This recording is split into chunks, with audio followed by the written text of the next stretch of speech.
This UCSD TV program is presented by University of California Television. Like what you learn? Visit our website or follow us on Facebook and Twitter to keep up with the latest programs.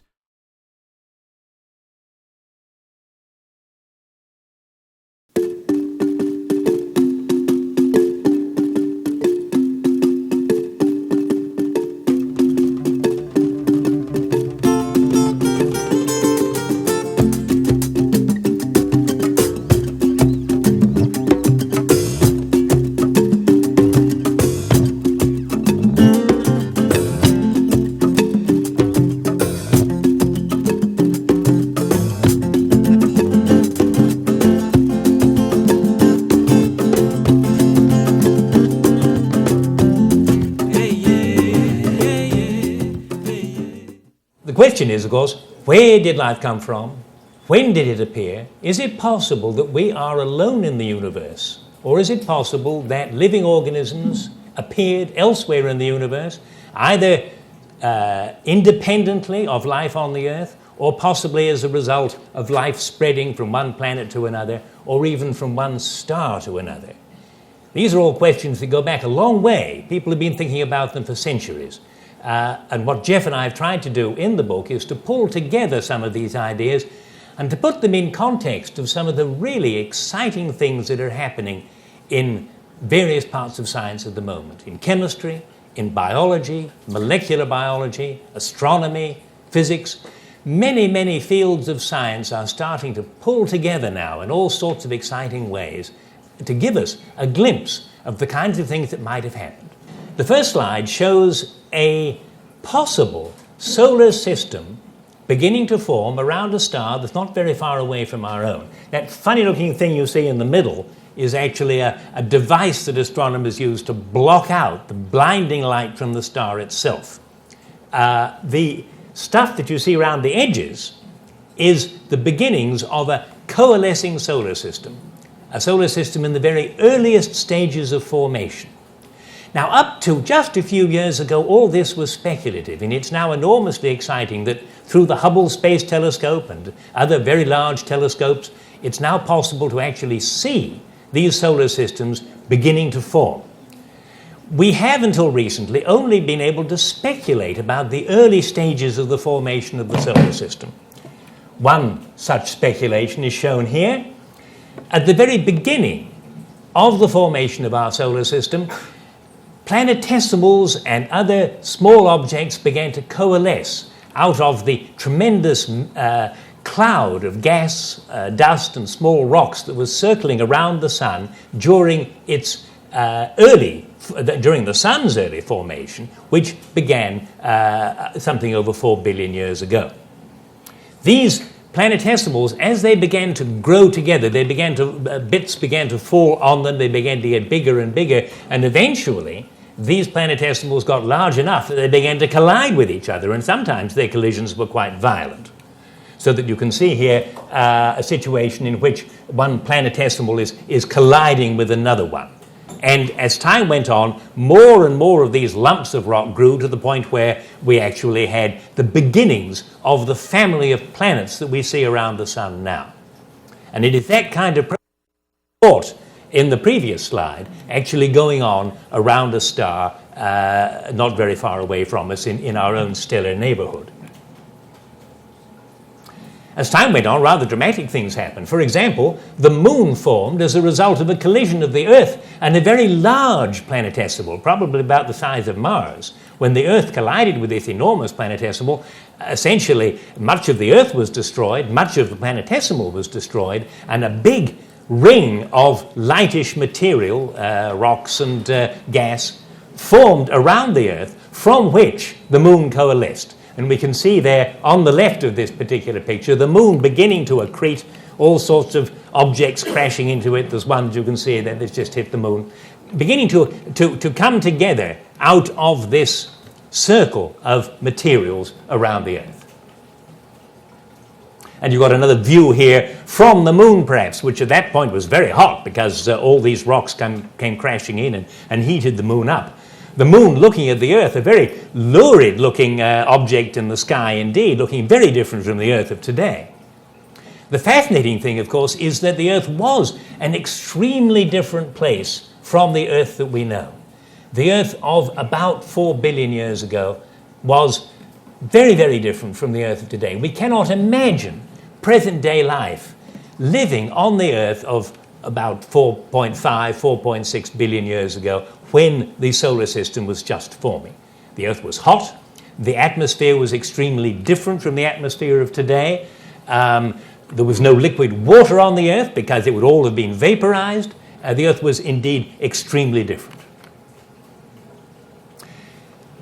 As things began to cool down and the oceans began to form on the Earth, conditions began to change. And it was these changing conditions that are particularly interesting, because once you've got temperatures down to the point, the Earth, of course, was cooling, the rocks weren't falling out of the sky at quite the same frequency that they were early in the Earth's formation. Things were beginning to calm down. They were still pretty hectic, but they were beginning to calm down. During this span of time, that lasted from about 4.5 to 4 billion years ago, that's 4,000 million years ago. During this span of time, all kinds of impacts happened, but the frequency of the impacts began to drop. The temperature of the Earth began to drop to the point where oceans could form. Oceans probably formed and vaporized again quite a number of times during this period. Eventually, however, the Earth calmed down to the point where there was some reasonably long period of time during which life could begin. It is fascinating that as we look at the very oldest rocks on the Earth, which have been dated to about 3.8 billion years ago, there is some indication that life was already present even at that early time. We're not certain of this because the evidence is indirect evidence. We can't find fossils of these early creatures or anything like that. But there is some indication that life may have formed as early as 3.8 billion years ago. This is a glimpse of what the world might have looked like during this early time. Oceans covered much of its surface. The continents had not even formed at that point. Most of the land surface of the Earth was scattered islands, scattered around the planet, forming and disappearing again beneath the waves as the ocean ceaselessly wore down the islands as they appeared through volcanic action, rather like happens in Hawaii today, only a great deal faster and a great deal more violently than the formation and the wearing down of the Hawaiian Islands. So the same sort of thing was happening on the early Earth, but it was not a pleasant place to be. There was no free oxygen in the atmosphere. There were tremendous electrical discharges, we suspect, all the time, gigantic storms. We suspect that's true because even today there are enormous electrical storms taking place on the planet Jupiter. You don't see them because we always see the sun-illuminated side of Jupiter. But if you send a space probe to the other side of Jupiter, you can see great storms which essentially extend right from the poles to the equator of Jupiter. The whole planet is covered with gigantic electrical storms. And it is exactly these kinds of situations, this kind of situation, no oxygen in the atmosphere, probably a lot of other gases that we would find quite toxic ourselves, gases like methane, ammonia, very plentiful in the early atmosphere, electrical discharges and so on, that these conditions meant that the conditions on the Earth were, surprisingly enough, ripe for the emergence of life. And now Dr. Bada will take over here and tell you a little bit about the kinds of experiments that went on in the middle part of this century and subsequent to that time that allow us to see something about how life might in fact have arisen. So as Chris said, the early Earth at this period was characterized by a much probably more hostile environment than we're used to thinking of today. We look out at the ocean today, we see a fairly tranquil sea, occasional big storms all out to sea, but in this particular time the Earth was probably one giant, stormy, violent place. And this is the kind of conditions that were probably important in setting the stage for the chemistry that led to the formation of molecules that we think were important in eventually undergoing some sort of processing, chemical evolution to the first living entities. The first suggestion about how life may have begun on the Earth that was really a scientific breakthrough was published by a Russian biochemist, Alexander Oparin. He first published a short pamphlet on this theory of prebiotic soup forming on an early Earth, and from this prebiotic soup you had chemical evolution that produced more complex molecules that eventually led to something that we would call living. It's interesting that when Oparin first published this in 1924, he was a very young biochemistry student in Moscow, and even then he had a lot of trouble with his senior professors accepting this, and he had to go through several rewrites of his manuscript before it was eventually published. He published a book that was translated into English. This is the cover of that book, and this was published in 1938, and it was widely read among Western scientists. So Oparin had a major impact here with respect to how we might conceive of chemistry setting the stage for the origin of life. Now, Oparin really never did any experiments of significance. He was a great theorist, he was a very lucid writer, and he was a very good spokesman for the field. But basically, even 30 years or so after, or 20 years or so after his book came out, there was no real experimental verification that this kind of process could take place on the early Earth. The idea being that you had gases in the atmosphere, such as methane, ammonia, hydrogen, or some combination of those. You had energy acting on those gases that somehow produced organic compounds. This changed in 1953 with the experiment that was published by Stanley Miller, who's also a professor here at UC San Diego and is in the audience today. Stanley, would you stand up?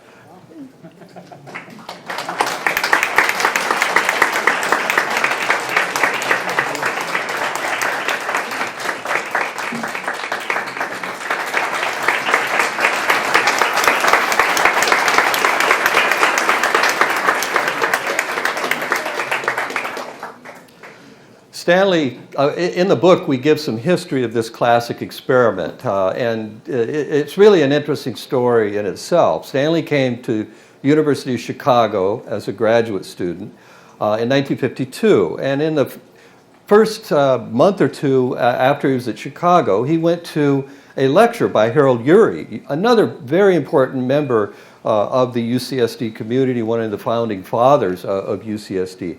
And in this lecture, Urey suggested that maybe people needed to look at the early Earth in a different way, sort of like Oparin did. Look at it with not components like CO2 and nitrogen, which some people were playing with, but rather look at the atmosphere as one that consisted of methane, hydrogen, and ammonia. And maybe using that model atmosphere, you could produce some interesting chemistry. Stanley listened to this lecture. But he decided that he really wanted to do theoretical work. So off he went, and he actually worked with Edward Teller for a year on studying the way elements were synthesized in stars. And luckily, Teller decided to leave for Berkeley about that time. And Stanley was from Berkeley. He got his undergraduate degree at Berkeley, and he didn't want to go back to Berkeley, so he wanted to stay at Chicago. So he went to Harold Urey and said, I very much enjoyed your lecture, and I'd like to try an experiment that mimics a reducing atmosphere and some sort of energy source acting on that atmosphere. Urey was not very enthusiastic about this. Urey felt that this was too risky a project for a first-year, second-year graduate student, certainly unsuitable for a PhD thesis. But Stanley persisted, and Harold finally said, okay, I'll give you 6 months. Get some results in 6 months and we'll see what happens. So the first thing they did was construct a apparatus. And the apparatus that they constructed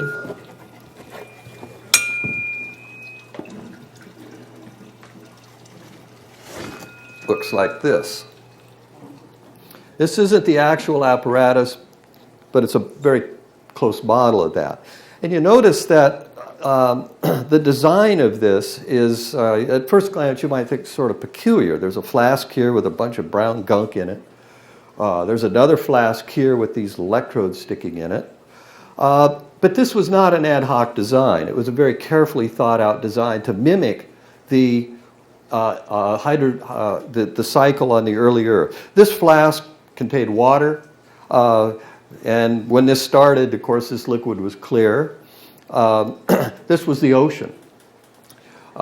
Gases were introduced through this stopcock into this flask, and this would have been the atmosphere.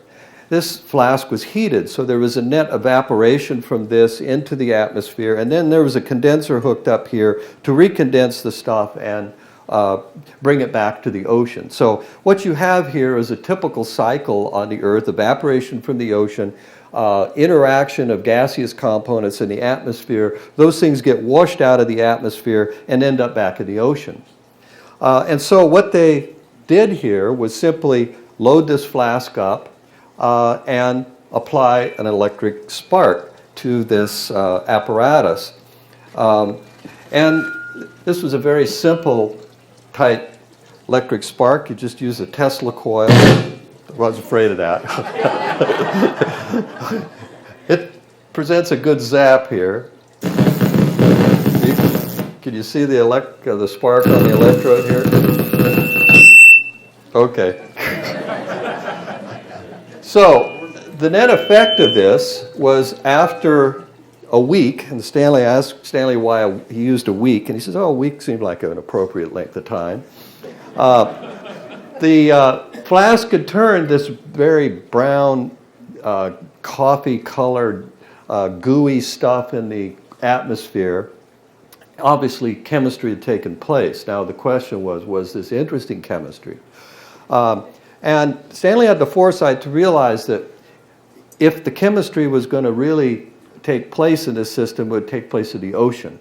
And so that's why this whole theory is so interesting. The oceans are an absolute intimate part of this. Without the oceans, this chemistry would be much more difficult, perhaps even impossible. So he took a sample of this water and analyzed it, and lo and behold, it contained a group of amino acids. Amino acids are the building blocks of proteins. And here was a beautiful example where you took very simple components, methane, ammonia, hydrogen, you put a spark on it, and not only do you make compounds, but you make compounds that are essential in biochemistry that we know as we know it. So this is a tremendous breakthrough. Later on, other people have studied variants of this, and we found all kinds of compounds that could be made under these conditions.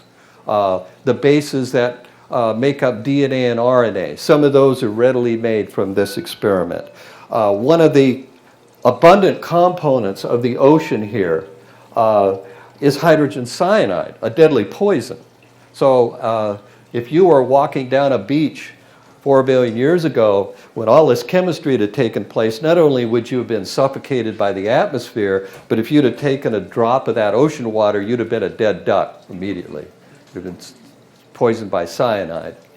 So here was a model for how this chemistry could have taken place on the early Earth.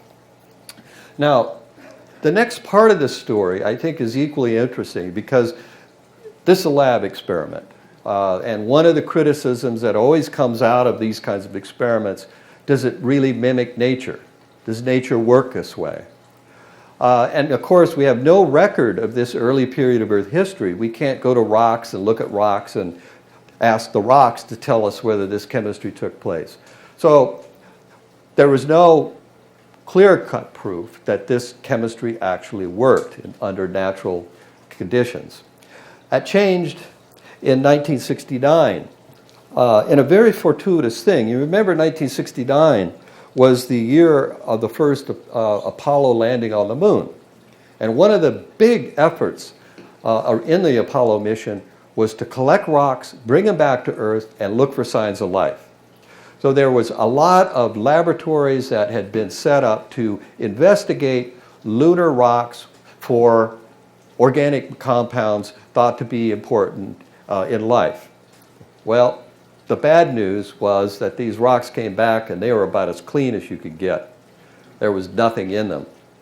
And so the whole Apollo missions with respect to looking for organic compounds was a bust. But then in September of 1969, a meteorite fell in a small town in southwestern Australia called Murchison. And the Murchison meteorite has become sort of the benchmark for showing that this kind of chemistry really does take place. It has taken place in the solar system, because in the Murchison meteorite, you find many of the same compounds that Stanley made in the spark discharge experiment.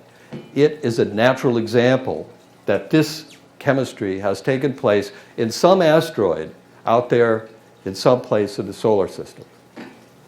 So we have good reasons to believe that the chemistry here has taken place, whether it took place on the Earth or whether compounds were delivered to the Earth by meteorites and comets, still is a point that people argue about. Now, the next thing we talk about in the book is how far can we go with this kind of chemistry. The compounds that you make are a long ways from life. Remember, life, as we know it, is made up of proteins that function as catalysts, enzymes, and genetic material in the form of DNA. We don't get anything close to that kind of complexity in these experiments. So we have to go beyond those simple compounds and start trying to figure out how to assemble these simple molecules into more complex molecules that eventually could satisfy the criteria for life. Now, I think it's important to emphasize at this point what we mean by life at the time of origin. Today we see life everywhere. It's very complex life, multicellular life. We can look at life under a microscope. The life at the time of origin was inherently much, much simpler. Life at the time of origin had to satisfy basically two criteria. It had to replicate itself, so information could be passed from one generation to the next, and that replication had to be imperfect.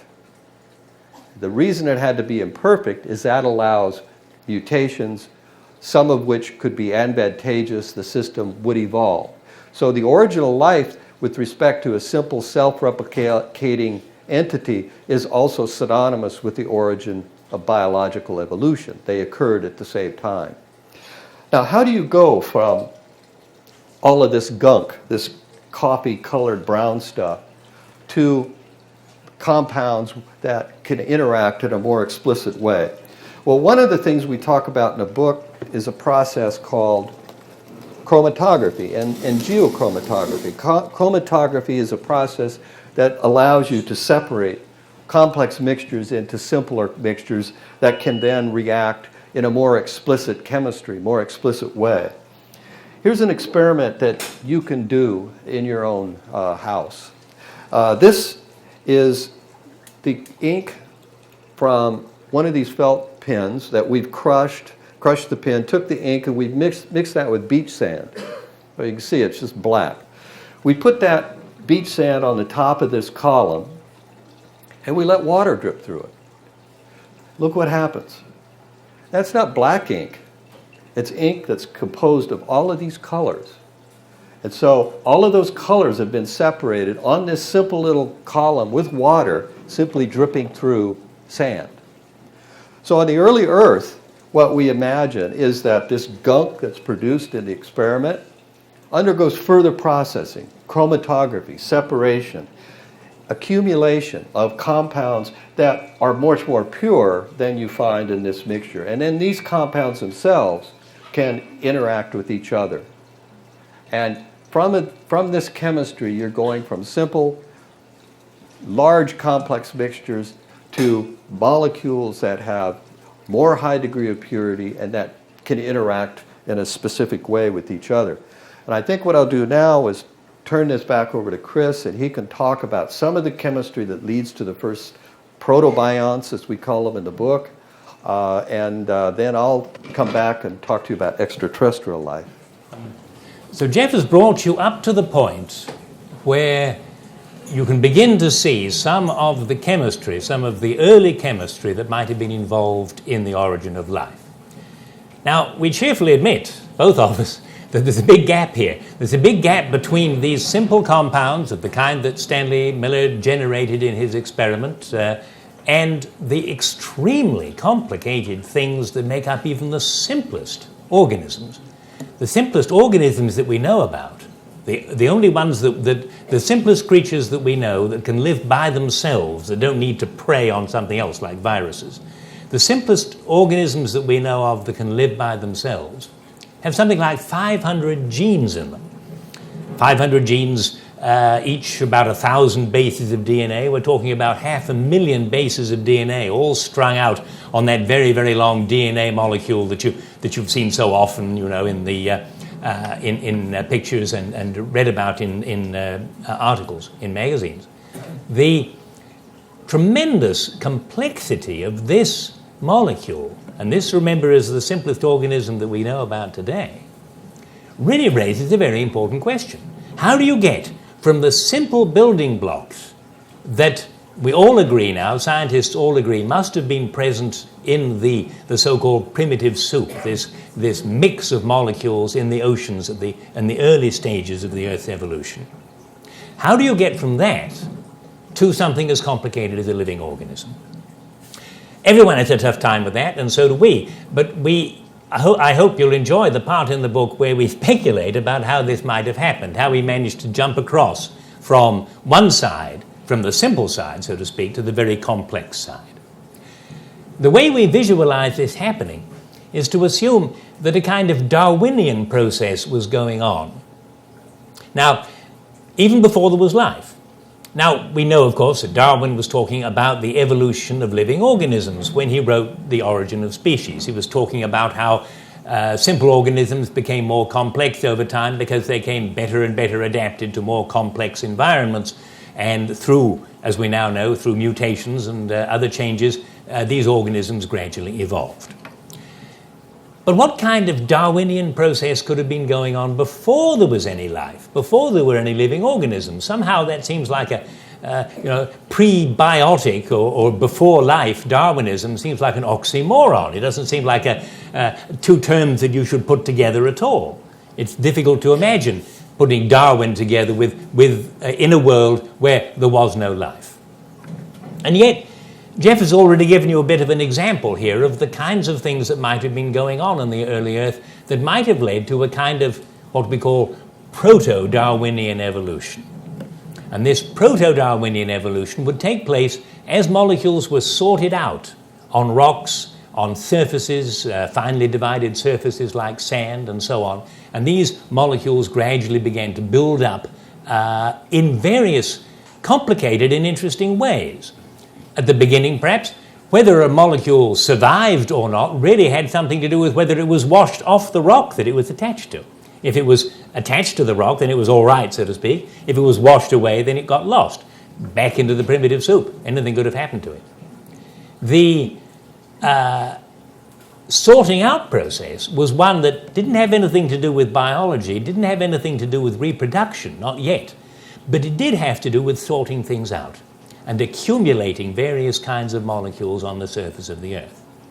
Once this happened, then quite possibly small little bits of genetic information, like tiny viruses, or perhaps even simpler than the simplest virus we know of, might have been able to replicate in these molecules, literally perhaps dining off these molecules. These small viruses perhaps began to prey on these collections of molecules and themselves begin to replicate, to make copies of themselves. Once that happened, you were over a big hurdle because now you've got some kind of system that could replicate itself. It wasn't a completely self-replicating system. It had to depend on all that proto-Darwinian sorting out still going on, but it was the beginning. And this incremental process of change is one that we think is approachable in the laboratory. It should be possible to construct lab experiments to ask, is it possible to recreate this kind of process in the lab, to go perhaps a step beyond the original Miller-Urey experiment and build up more and more complicated molecular ecosystems, non-living molecular ecosystems, that could eventually, within the lifetime of a few graduate students perhaps, could eventually lead to the much more elaborate proto-living molecules that we know must have appeared on the Earth at that time. All this probably happened fairly quickly. Calculations suggest that life probably arose within just a few thousand years, partly because if it had taken any longer, the primitive soup would have been eaten up by various physical processes. So this puts a bit of a constraint on life. It had to happen fast. The question of exactly how it happened we're still wrestling with. But the consequences of that are fascinating, because as we move out into the rest of the universe, we may find this going on, we may catch it in the process of happening, we may find the consequences of independent evolutions of life on other planets, and it is that exciting possibility that I'm going to turn it back to Jeff again, and he'll tell you about the kinds of things that we might be finding in the next few years as we begin to explore outer space. Stanley and Harold Urey wrote something in 1959 where they said that finding evidence of life elsewhere would be a tremendous boost to understanding the origin of life on Earth, and they hoped that that would happen in the 20th century. Well, it didn't. So one of the things that we're very interested in is this kind of process unique to Earth. From what we see about the chemistry, the geology, all of the astronomy, all these things interacting, the Earth shouldn't be the odd planet out in this scenario. There should be other worlds where this chemistry has taken place. One of the problems that Chris and I had writing this book is that we wanted to talk about extrasolar planets. And we'd write it and we'd say, now there's 10, now there's 15, and by the time we'd go back and re-edit the thing, there were 25. And even now, we just finally threw up our hands and say, by the time you read this book, who knows how many planets that have been found. And right now, there's 50 different extrasolar planets that have been observed around stars. And some of these are truly solar systems with 3 or 4 planets in the systems. So planets are not unique to our solar system. There must be a multitude of worlds out there.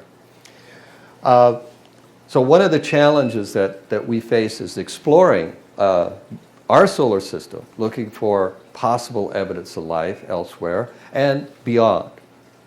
Now, I'm not going to talk about the beyond stuff today because it really is a field for astronomy. In fact, Chris and I went to a lecture last week on how you search these extrasolar worlds for possible evidence of life. Let's talk about our own solar system. If we look at the planets on our solar system, it's very easy to put X's on most of them. Mercury is just far too hot. Surface temperatures on Mercury are 600-800 degrees, too high. Venus right now also is a very hot world. Surface temperatures 500 to 600 degrees centigrade. You put an X on Venus, it's too hot. But Venus, when it was young, may have been a different story.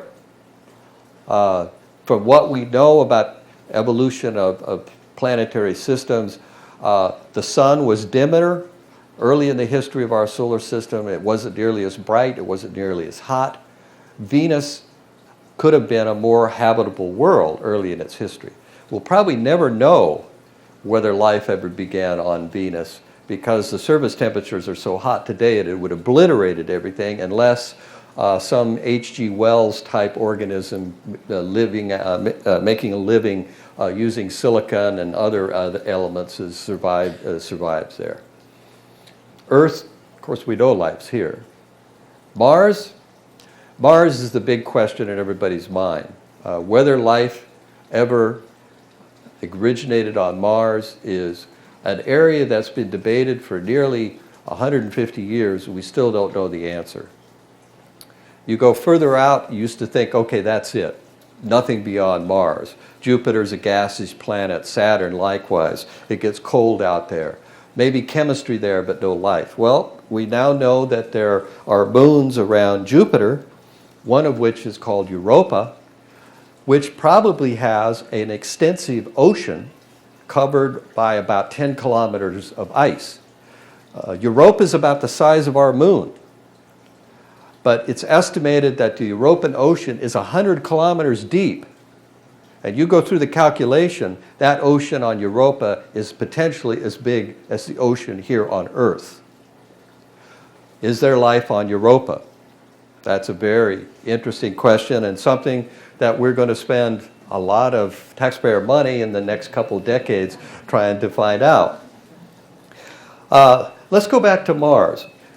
Mars has had a lot of interest lately because there was a report in 1996 of evidence for life in a Mars meteorite. Unfortunately, we now know that any time a meteorite ends up on Earth and has been here for any length of time, it gets almost instantly contaminated with stuff from the Earth. And so you see stuff in that meteorite, but you're being fooled if you think it came from elsewhere. It's just our own stuff sort of complicating the picture. So the Mars meteorites, unfortunately, are very compromised by their presence on the Earth. So one of the major efforts of the next decade by NASA is to explore Mars in a very rigorous way and search for evidence of life. And luckily, I've been at the forefront of this. Gee, sorry about that, folks. And I've been working on instrument designs that could test the possible presence of organic compounds associated with life directly on the surface of Mars. And this instrument, which we call MOD, for Mars Organic Detector, was selected for the 2003 mission. It was selected about Thanksgiving time in 1999. And if you recall, the first week in December, the Mars Polar Lander disappeared. So the good news is I was selected for a mission that has now been postponed to 2005. And this is a model of MOD. You see it's an instrument that fits in your hand. This is actual size. It weighs about 2 kilos, so it's about 4 pounds or so, 5 pounds. And it consists of a couple of different elements. This will be right on the deck of the spacecraft, right next to a drill or a scoop that'll reach out, pick up a sample, and drop it into this device here, which is a rock crusher. And that thing works by a series of very highly levered gears to simply crush that sample into a powder. That powder drops into this little oven right here, and this oven then seals at Mars ambient pressure, which is about 1/100th of the Earth, and Mars ambient temperature, which is really cold. And this oven heats the sample, and any organic compounds that are present in the sample are volatilized, vaporized, and condense on a cold finger that's sitting in this part of the apparatus. We then have ways to sense what's on that cold finger using various laser-based sensors. And with this, we can detect whether amino acids, the compounds that are part of proteins, are present in a sample from Mars, directly on the surface. We also have a little device here that's a spectrometer, a tunable diode laser spectrometer, that allows us to sense what kind of minerals are decomposing as we heat this sample. Now, this device, as it was selected for 2003, would only tell us whether we had amino acids in a sample and at what level. Since the mission has been postponed for 2 years to 2005, we've been given another challenge to go beyond that and do analyses of the amino acids directly on the surface and determine their handedness. Now let me go back, give you a little biochemistry. Amino acids, like Stanley made in his experiment, can have 2 different properties called handedness, the left and right hand forms. In Stanley's experiment, you make equal amounts of the left and right-handed forms. Organisms on Earth use only left-handed amino acids in their proteins, a very distinctive signal of life. Both of them present, that's natural chemistry. Only left-handed amino acids, life like on Earth.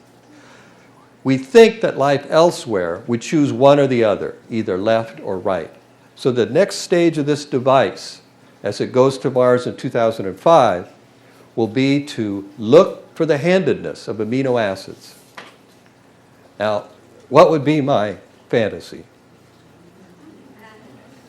We find right-handed amino acids on Mars. Remember, they're left on Earth. Right-handed amino acids on Mars would say unique Martian life.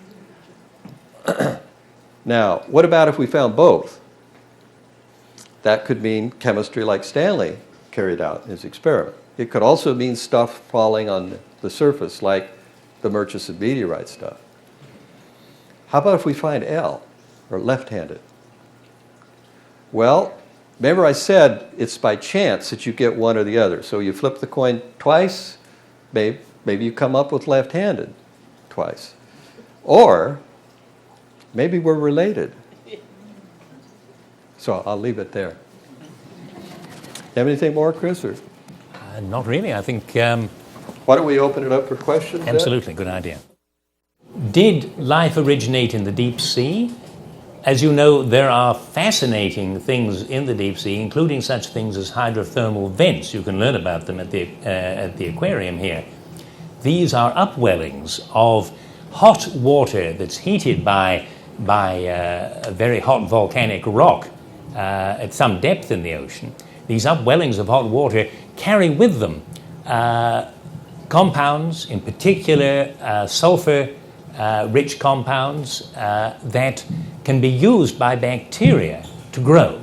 And these bacteria then will multiply, and they are actually the food source for quite a variety of different, more elaborate organisms, like worms and crabs and so on, that dine on either the bacteria or on the other creatures that live on the bacteria. So this is a self-contained ecosystem, a self-contained collection of living organisms living way down at the bottom of the ocean. We know, though, that the bacteria in these hydrothermal vents are very much like the bacteria you find in other parts of the world. We also know that the organisms, the bigger organisms living in these vents, have relatives in the shallow waters of the oceans. So it's not obvious, there is no direct evidence that life could have arisen at these hydrothermal vents.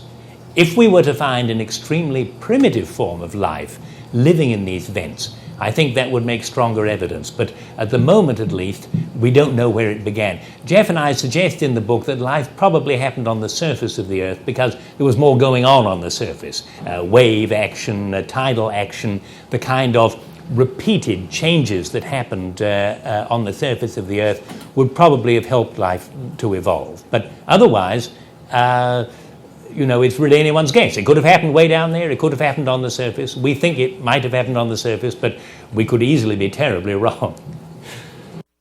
He asked whether the Murchison meteorite, in fact, was suggestive of hydrothermal type processes. And in fact, the Murchison meteorite looks to be very much like a 25 degrees centigrade broth that simply underwent some sort of processing. There's no evidence of high temperature involved with the organic compounds in that meteorite. One of the things that's important in the synthesis of amino acids in this experiment is hydrogen cyanide. And you heat hydrogen cyanide and it decomposes like a shot. So you don't want to heat it. What happens to meteorites when they enter the Earth's atmosphere? Don't they get heated and everything obliterated? This is an interesting question because certain meteorites, because of their size, actually get what's called aerodynamically braked in the atmosphere. Something on the order of a meter or two will actually be slowed down to the point where it soft lands, so to speak. And Murchison, when it fell in the, early morning, late afternoon, or early morning. It was still very cool, and it turned out the meteorite was still icy. It was very cold to the touch. Now you get bigger, and you get objects the size of asteroids hitting the Earth. The whole darn thing is vaporized. But we also have evidence that even in this kind of catastrophic process, some organic compounds can survive. So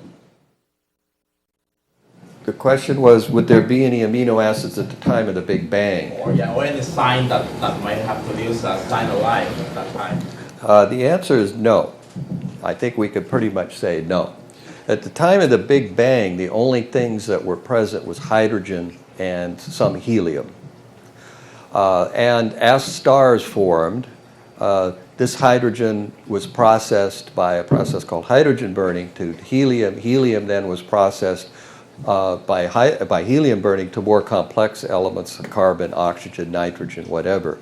And so it was only after you had several episodes of stellar evolution that you could start producing the building blocks to make organic compounds. Okay.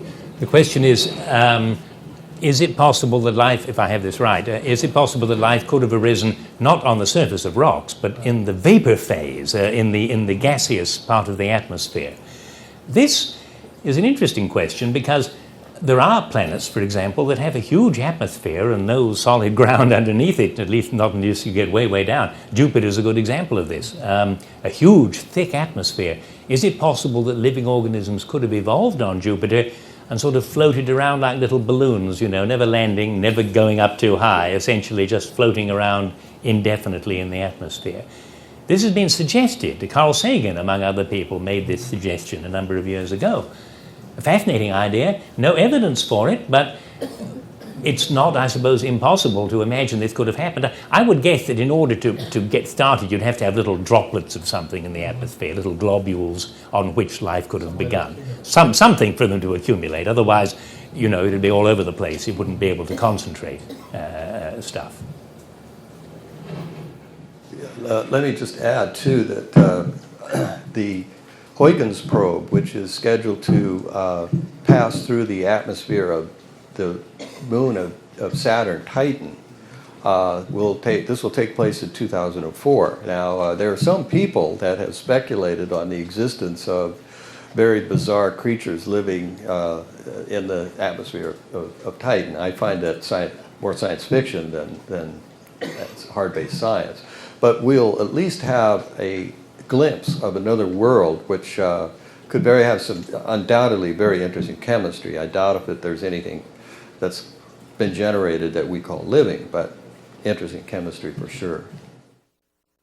Yeah, well, number one, the Viking lander in today's dollars cost about $1 billion. So if NASA had the funding, we could refly Viking, and all of us in this business would be very, very happy. The reality is that we have missions that we have a budget of about $50 million. And so inherently much simpler instruments. Now, Viking landed at 2 places on Mars. It carried with it an instrument called a gas chromatograph mass spectrometer. And that is an instrument also designed to look for organic compounds. And Viking looked at several soil samples and found no organic compounds above a level of 1 part per billion. That means a billionth of a gram in a gram of soil, of amino acids or what have you. Now that sounds like a pretty damning result with respect to the possibility of life on Mars. But let me tell you where we now are at with respect to what Viking missed. It turns out, and we just have a paper that's under consideration about this, if you have a soil sample that has up to 1 million or more bacterial cells per gram in it, Viking would have missed that. So what Viking really did was do a highly sensitive analysis that tell us that the Martian soils aren't oozing organisms, but it doesn't tell us that there aren't million bacterial cells per gram. So we still have to keep a very open mind here.